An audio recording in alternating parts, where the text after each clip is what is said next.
Hello, Jennifer Brown. How are you? Hello, Jen Grace. What a week. What a week. Are we breathing? Are we breathing? I think that's where we should start with a nice deep breath. And I also just had a good chuckle because I just saw a cattail pop up around. What would one of our broadcasts be without feline companions making an appearance? So we, I'm looking forward to our conversation today because, and I'm always looking forward to them. However, we're in one of the most stressful times in our lives in living history. And we're going to have a conversation around marketing online rather than going down some horrible path that could derail all of us around politics and the anxiety that we're all feeling. So I'm happy with that, and I'm grateful for Nancy because I know you're probably tired from all the election watching as well. But I'm happy you've made time for us today. Thanks for having me. You are the highlight of this week while we're still waiting and waiting. I feel like I've had my hand clenched around a phone for the entire week. So I'm thrilled to be here, and this is going to be fun. Yeah. So why don't we just start with you just sharing just super high level what it is, how you help people, and then Jen and I have a dozen different things that we want to pick your brain about. Sure. So I work with sometimes similar people to you, Jen, but writers and authors and nonprofit thought leaders. And I kind of like to say that I help them look as successful online as they are in real life. And, as we were saying before, you go and you meet somebody, or you hear about their book, or you see them speak, and then you go to their website and you go, oh, is that the same person? Or, I can't believe they, you want to really engage with them online, and that online presence isn't always the same as the amazing person that moved you to check out their website. So my hope and anticipation is that I help people do, create that synergy so it's the same. I don't want to use the word brand, but that their expertise is coming through online and serving them well. I feel like I see that happen often. And Jen, I'm not sure you, but where you do meet somebody and you're like just completely blown away by their brilliance or what they do in this world. And then you see their website and it's something like GeoCities from the early 90s. And you're like, how are you? Proudly powered by Wix at the bottom. Like, oh, no offense to Wix. I got started there, right? Yes, and I maybe that's maybe that's where we should start. So I think that this is a multi-layered conversation in so many ways, because there's the folks that we're now in 2020, they've had to pivot their entirety onto, into the online atmosphere, and maybe they haven't been there before. So there's folks that are completely new to the entirety of like, what does it mean to have an online presence? Then there are folks like the three of us where we've been online for the last decade at least, and we're just trying to up our game. So maybe we start with the former in this conversation.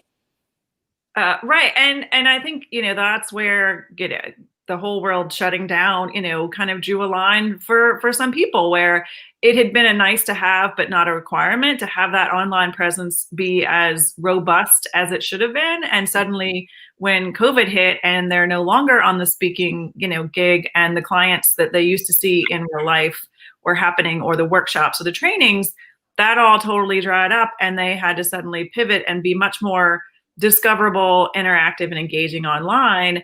And it caught up to them. So the good news was they had a little more time to do that, but it became a critical part. And I think it also, we talked about this earlier, we had to figure out like how to make this online presence seem real and authentic, because for some of them, they just like being in person better, right? And so we had to figure out how to do that in a way that still resonated with them. And it may have been one of the reasons they might have been putting it off, but it became a requirement.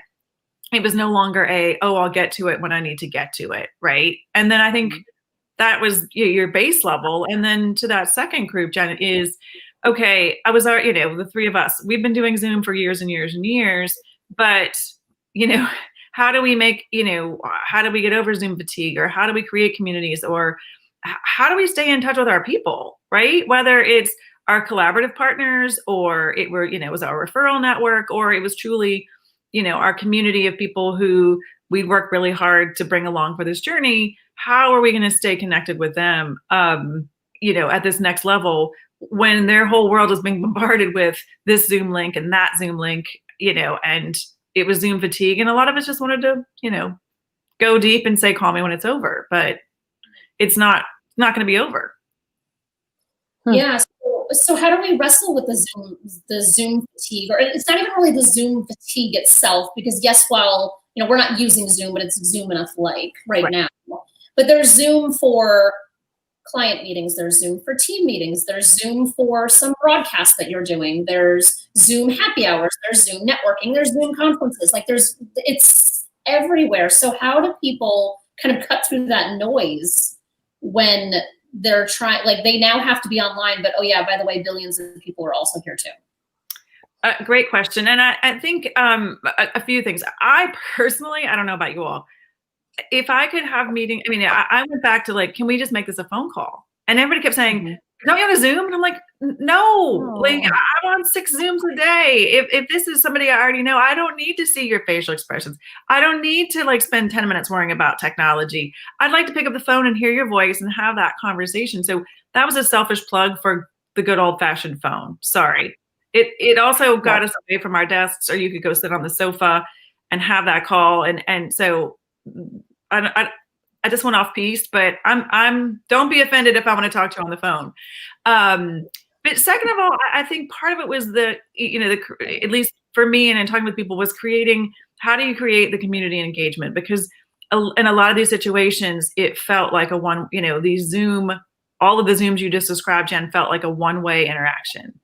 And so I kept going back to how can we make it more engaging, whether it's everybody feels included in the conversation, whether it's I think in this situation, like we're doing, is okay, 3 of us are talking, but hopefully we're touching on a lot of points that whoever is watching or will watch feel like they got to be part of a conversation. And they weren't sitting on a Zoom call droning on and feeling like they were also on and had to be sitting in front of their computer themselves. So I just kept going back to those words of, how are people going to be getting good ideas, and feeling included and have ahas? But, somebody could watch this or listen to this on their walk this afternoon, right? Or it could be, have this on in the background while they're working on their work. So that to me was one of the ways you got out of Zoom, or got out of the Zoom fatigue. And I think the other part was engaging directly with your community, right? Like figuring out a consistent way to get yourself back in front of them or engage with them. And even if it was just a blog post or good old fashioned blogging, but getting back consistently doing that, which some people didn't have to be doing prior to all this because they were on the speaker circuit or they were on the workshop circuit, right? So they had to suddenly sort of bring it in house. And some of them did create webinar. I think the other part of it is for those ones, they suddenly had to either create their own webinars or figure out what their new shtick was to market. And I think, and how to, the other point is how do you make money on it? If you're not getting that $10,000 speaking gig, okay, you don't have to travel, but you still have value. So you got to figure out what you're bringing, or I think yourself, and with a couple of clients, where's your boundary, right? Yeah, you could show up to every single one as the expert, but you're diluting your value as well. So how do you decide your boundaries on this, right? You don't need to show up for every single book club. However, on the other hand, a lot of people who are launching books could, and good for them. They could be in every single, book group from here to California because they could pop in and out for a half an hour. And we would have never thought that way prior to COVID. You're bringing up so many good things, Nancy. Many things I've done myself, like not being in every book club, but maybe even doing a pre-recorded video and sending it to the book club, greeting everybody. Right. That means that I don't have to schedule time. I don't have to take the full, what I mean? It's really getting creative, but also really efficient with our time to figure out a way to make it scalable to be as many places as we can, because that's still really important without exhausting ourselves or feeling kind of like it's just such a grind, because I think we've got to really watch out for that. It can be just so many hours. But you brought up a couple really amazing things. I would add, holding yourself accountable with consistency, even not knowing what you're going to fill the time with or what you're going to write about, but having something that has a cadence forces you to be very much in the moment, to be really responsive and spontaneous in a way. So we've set up like a weekly call, and honestly, every week there's a scramble for the guest for the next week, but we know it's looming ahead, and we know we've got to this do group. it. You're very organized in this group. Come on, we're gonna. Yeah, I mean, yeah, like you and not knowing and forcing yourself to be resourceful to say, well, who is in my network? Who would be interesting? Like, who do I want to be spending time with? And the other thing we talked about as we were preparing this is, I think leveraging people in your network for content creation is so helpful. It's less isolated. It's less pressure in a way. It's super generous, right? The energy of it is wonderful. You learn more about people in the process of being with them and doing something together. And maybe it's a very informal thing, but I find that these real, honest, flowing conversations between people from similar backgrounds or industries, or maybe disparate, right, and maybe it's a fireside chat, the things that are valuable to people are, I think the criteria has, like you mentioned, really shifted for what is valuable to people. What do they want to hear, and what format they want to hear it in. People still need community. They still want it. Even though we all have Zoom fatigue, I think our need to connect is more than ever. So we have to know that that's true and not feel like we're being a bother, which also gets to kind of the imposter syndrome, which I know we want to talk about. Yeah. And exactly. I mean, it's a win-win. And I also think, I don't, if I were making a video all by myself, or our client was, just staring into this camera without any human interaction or face is so much harder. And I'm in awe of the people who do it. And, Jenn, like they do it well, but it's so much easier to be having these conversations and sharing your expertise or asking the questions when I actually have a face right here that I'm looking at, to have that conversation. So I do say to people, start there. Like I can't pretend to say, go record, a 12-segment video series of you staring into a computer and telling the world how great you are. To Jenn's point, that's inauthentic. It doesn't feel good for most of us, I think, right? Mm-hmm. And I just recently did that. And so throughout COVID, I've probably done well over 100 live videos at this point. And because I did the writing challenge, I did the marketing challenge. Jen and I have been doing these weekly since March. So like there's a lot of content out there, but I just recorded 22 videos on Indigenous People Day, 22 in a row. And I was exhausted on levels that I can't quite describe. And I had it all kind of like mapped out, like what my plan was, but it took me like 10 hours. And I just like physically collapsed at the end of it because of what you just said, that without that back and forth, it is absolutely exhausting to do things completely by yourself in a silo, isolated. It's just not good. But for me, I just wanted to get it all done at once. And so I just kind of pushed through. And that's important. And podcasts, that's people, bash their podcasts if they're talking into the microphone. And I think, again, talking in the microphone still doesn't have that same feeling of staring into into a camera. But I think the other, to your point, Jenn, for the consistency, I personally, and have seen a lot of the people, find some sort of accountability, whether it's just to themselves and their team, whether it's with their mastermind group or their peer group, that I will do these videos, or I will do this blog post, or, with your coach or consultant that you've hired, right? Like that has been really important through this, because I think it would have been very easy and, for a lot of people to say, yeah, I'm just going to go quiet for a little while. And, we saw a couple of weeks where that was appropriate, right? Like it was appropriate to kind of take a step back, or maybe not have something to say that week, depending on who or where you were, but that we're in for the long haul. Like just burying your head and saying, call me when things are normal, or call me when we get back to normal. It's not working. It's not an option. It's just not an option. So people will remember that you were there for them. And I think that even if it's uncomfortable, and even if we don't know what to say, maybe we just say, I don't know what to say, that's so powerful, because people will feel seen and heard.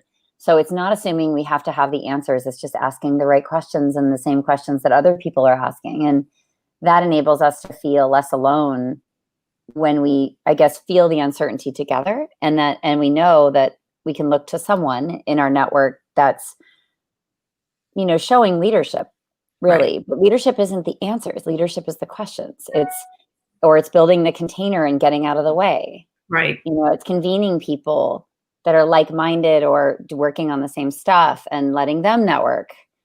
So there's a lot of different, I think, innovative ways to think about this that resonate particularly in these times, that almost like take the burden off you or the pressure, depending on what you define as pressure. Like some of us really like to be in front of the camera, but a lot of us probably, or we were the keynoter, but we are really awkward now that we've been pushed into this space. But I do think the gathering of people, the convening, the holding space, the container, the activation of your network. There's a lot of formats you can to experiment with, and then if you can hire somebody like you, Nancy.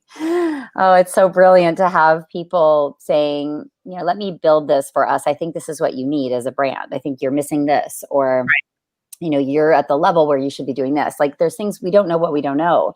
And we don't tend, unless you're a very overly confident kind of person, a lot of us are like, no way, I can't, I'm not ready for that, or nobody would show up, or nobody cares what I have to say, or I don't know. I think we are our own worst enemy.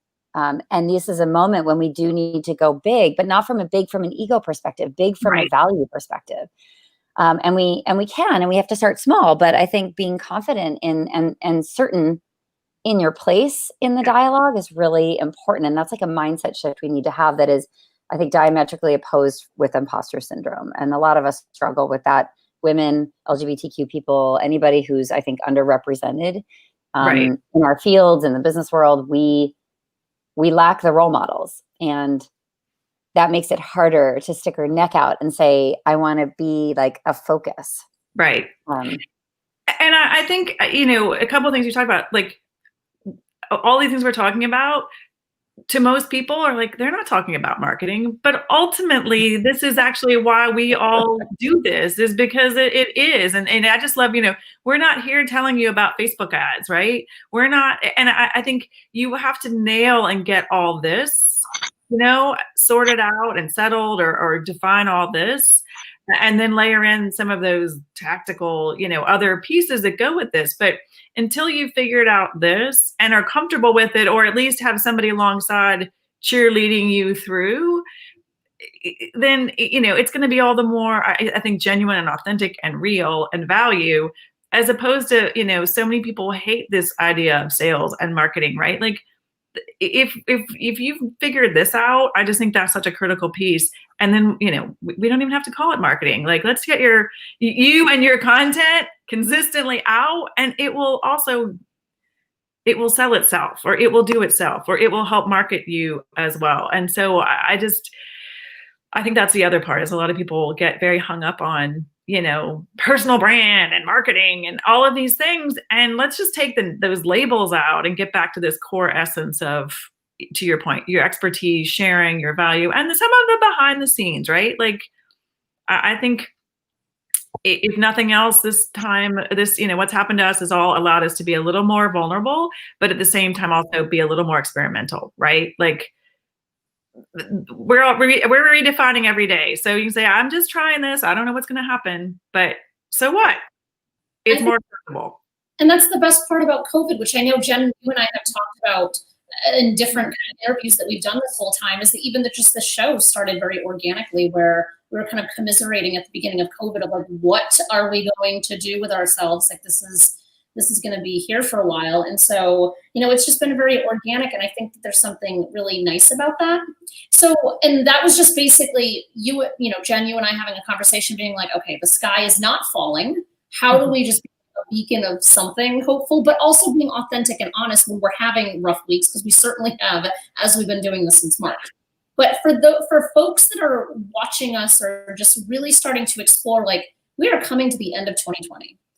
We need to figure out what on earth we are doing in 2021, because this current existence is not changing.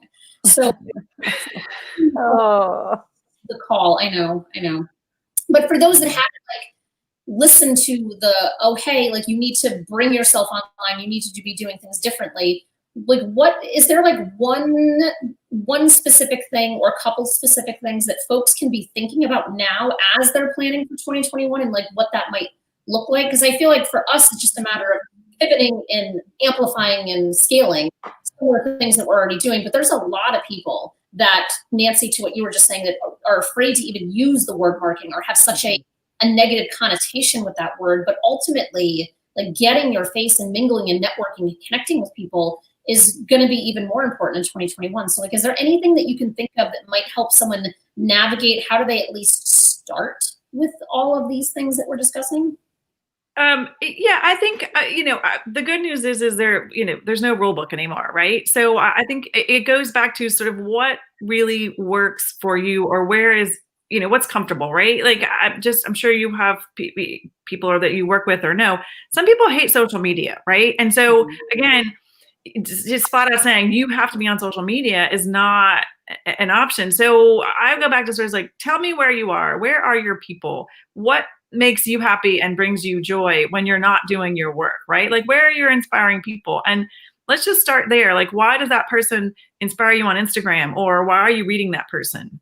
What are they doing? Let's go see where that comfort level is a little bit before we're going to sit here and us craft a 6-month social media plan. Like, that doesn't make sense. And I think the other thing that's been valuable to me, and I've started just including, which I never thought of as marketing, but I think is even more critical now, is literally just this relationship building, and reaching out. I just think it is critical. And where you may have been running into people, or where you may have seen somebody speak, you kind of either need to be finding them online, or you don't get that opportunity at an event to be told by your readers, that they love you. And so, or they adored your book, or this is how it was moving. So I'm just sort of saying, and I don't take credit for this, but it's been personally helpful for me this year, is just send that email. It could be a cold email, or it could be a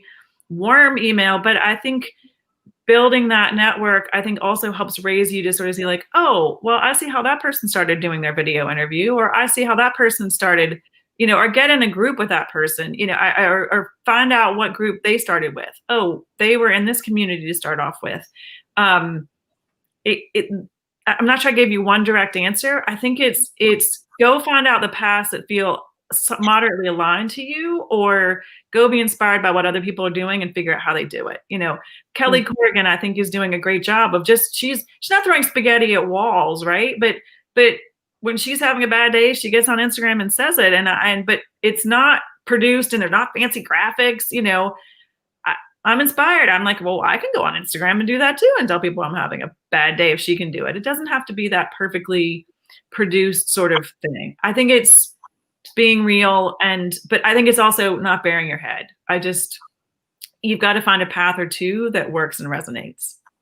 And I would imagine the folks that did bury their head in the sand back in March and haven't really kind of popped back out yet, I would imagine that their businesses are suffering in a much larger degree than those that have been consistently pushing through, whether it's been comfortable or not. Mm-hmm. I think you're right. And I think they waited, just like, I have to wait for the right moment to say something, and it needs to, or Jen, if they haven't suffered, they're having to kind of completely reevaluate who they are and what they are, right? Like, we've been able to kind of, make it work as we go along, or with my clients, like, okay, well, this is working now, we'll try this. And if you kind of did bury your head in the sand, you're coming out like, I gotta start all, not, I won't say start all over, but it's a completely different world they're operating in. And so maybe that's easier for some, I don't know. But I think in our world, looking to 2021, I'm actually excited about the possibilities, for my clients, in terms of, okay, this is something you could do. I don't know. To me, it seems more interesting because the world is more wide open, right? Mm-hmm. Like, I think then there's been silver linings, where because of Zoom, physically, there's been a lot of disruption that's broken down a lot of rules, be it in publishing, be it in speaking, be it in building community. You now can reach the world, for good or for bad. Mostly for good. Mostly for good. Mostly for good. Yeah, very good points. I mean, a lot of things have been democratized. And this is what I think a lot of us were hoping for, not knowing it would take a pandemic to do that. But there's nothing like a pandemic to force us to improve a lot of the things or to get used to technology, because technology is here to stay, right? Or to, for me, being on a plane every week, keynoting, like, think about how inefficient that was. Right. And the fact that I can reach so many more people now, and that we're burning fewer like fuel miles and our own bodies and our health and our stress. And like, are so many silver linings. And if you sat it out, then that means to me, you weren't having to innovate like throughout those many months. Right. And when you were innovating and sort of solving in a scarcity, in the constraint model, like really surprising things happened. And so you missed that opportunity to really let that happen, right? Because you weren't in it. So I mean, our business has really changed so much. We ended up, because we're delivering so much online, we ended up building out a whole team of virtual event producers. Nice. Right. And so we never would have had that. And we've really upped our game in terms of like the meatiness of our presentations now has like, we've used every tool and doing polling and surveys and collecting data and like just having like fun with stuff that we never would have looked at. Right. Or accessibility, the accessibility of tools, right? The utilization of subtitles and other sort of AI to make our presentations more accessible to different abilities. We finally, we should all be doing that, by the way. And I know, Jen, I wonder if StreamYard has that. We've never actually talked about that, but just utilizing the full extent of tools, and those have always been there, honestly, but most of us just skate along the top and we have no idea.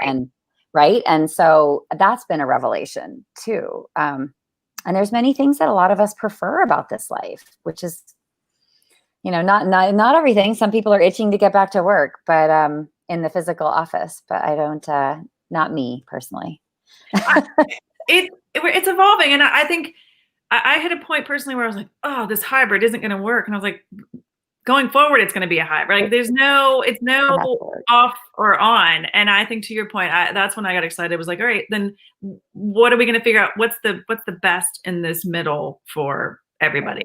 Right. And we will get better at everything we do because we're being forced to.